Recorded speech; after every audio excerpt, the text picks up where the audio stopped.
கரூரில் முதலமைச்சர் விஜய் பேசியதின் முக்கியமான அம்சங்களை இப்போது பார்க்கலாம். முதலில் கரூர் கூட்ட நெரிசல், அந்த துயர சம்பவத்தில் 41 பேர் உயிரிழந்த சம்பவத்திற்கு மூளையாக செயல்பட்டது யார், அன்று கரூர் போலீஸை தவறாக வழிநடத்தியது யார் என்ற கேள்வியை பேச்சின் தொடக்கத்திலேயே முதலமைச்சர் விஜய் எழுப்பினார். குடும்ப உறவுகளை, பச்சிளம் குழந்தைகளை இழந்த வலியுடன் இருந்த என்னை ஓடி ஒளிந்து விட்டேன் என்று இகழ்ந்து பேசினார்கள் என்ற குற்றச்சாட்டையும் என் மீது வைத்தார்கள் என்று துன்பத்தோடு அவர் அந்த கூட்டத்தில் பேசினார்.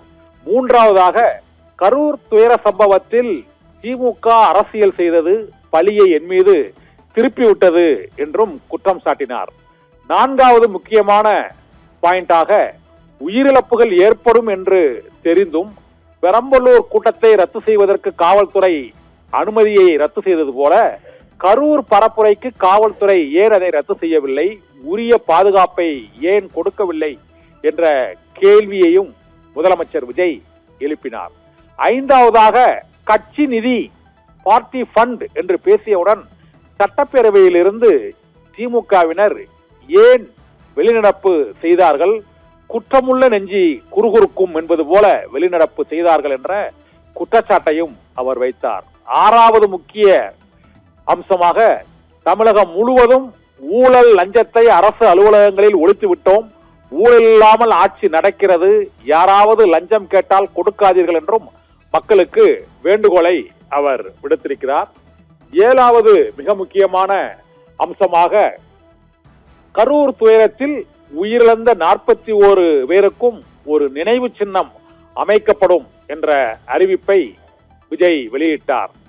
முதலமைச்சர் விஜய் அடுத்து, அரசியல் வியாபாரம் செய்யும் திமுக தான் வெண்டிங் மிஷினாக இருக்கிறது, தாவேக்காவை வாஷிங் மிஷின் என்றும் சோஃபா மாடல் ஆட்சி என்றும் கிண்டல் செய்கிறார்கள், வாக்குக்கு காசு கொடுக்கும் வெண்டிங் மிஷினாக அரசியல் வியாபாரம் செய்கிறது திமுக என்று முதலமைச்சர் விஜய் அந்த கரூர் மக்கள் சந்திப்பு நிகழ்ச்சியில் உரையாற்றினார்.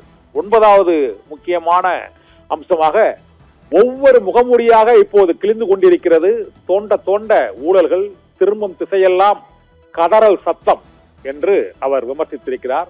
10வது பாயிண்டாக, மேகதாது அணை விவகாரம், தொகுதி மறுவரையறை விவகாரம், டீலிமிட்டேஷன் ஆகியவற்றில் தமிழ்நாட்டின் உரிமையை ஒருபோதும் நாங்கள் விட்டுக் கொடுக்க மாட்டோம் என்ற உறுதிமொழியையும் மக்கள் சந்திப்பில் முதலமைச்சர் விஜய் அளித்திருக்கிறார். 11வது முக்கியமான அம்சமாக, நாங்கள் 5 நிமிடம் பேசியதற்கே குளத்தூரில் மக்கள் உங்களை கொத்து புரோட்டா போட்டு விட்டார்கள், எங்களை பேசு பேசு என்று வலியுறுத்துவது ஏன், பேசினால் நீங்கள் சட்டப்பேரவைக்குள்ளேயே இருப்பதில்லை, முழுமையாக கதவுகளை அடைத்து விட்டுதான் இனிமேல் சட்டப்பேரவையில் பேச வேண்டும் என்று முதலமைச்சர் விஜய் அதையும் விமர்சித்து இன்று பேசினார்.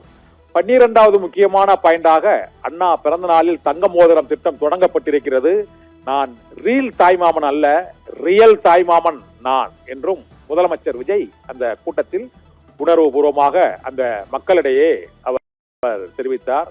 13வது முக்கியமான அம்சமாக, நான் கரூருக்கு வந்ததும் கரூர் கம்பெனிக்காரர் ஓடிவிட்டார், மற்றொருவர் சிங்கப்பூரில் செக்கப்புக்கு சென்று விட்டார் என்று அமைச்சர் ஏவா வேலுவையும் செந்தில் பாலாஜியையும் மறைமுகமாக குறிப்பிட்டு அவர் விமர்சித்தார். முதலமைச்சர் விஜய் மற்றொரு மிக முக்கியமான குற்றச்சாட்டாக, திமுகவும் அதிமுகவும் கூட்டு களவாணிகள், அவர்களை மக்கள் நம்பவே மாட்டார்கள், அதற்கு இடைத்தேர்தலில் நீங்கள் அவருக்கு வாக்களித்து பாரபுகட்ட வேண்டும் என்ற வேண்டுகோளையும் விடுத்தார். மற்றொன்று மிக முக்கியமாக, நாங்கள் டாக் லெஸ் ஒர்க் மோர், நாங்கள் அதிகம் பேச மாட்டோம், அதிகமாக செயலாற்றுவோம், அதை மக்களே இந்த 5 ஆண்டுகளில் இந்த விஸ்வரூப ஆட்சியின் பலன்களை அனுபவிப்பார்கள் என்ற உறுதிமொழியையும் முதலமைச்சர் விஜய் கரூர் மக்கள் சந்திப்பின் போது பேசினார்.